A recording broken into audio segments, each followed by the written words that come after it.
ข้างโตโยต้าดีโวโอเคดีทีนี้ชนมาครับชนมาทุกหน้าทุกฝาครอบหน้าแตกทำให้สายพานเลื่อนอาการหนักก็คือ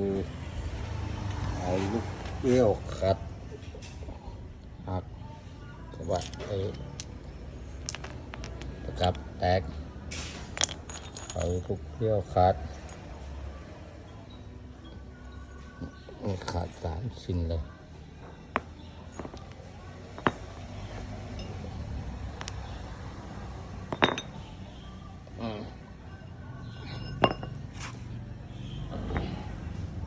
ขาด2 ชิ้นไปเต้นไหนบายบาย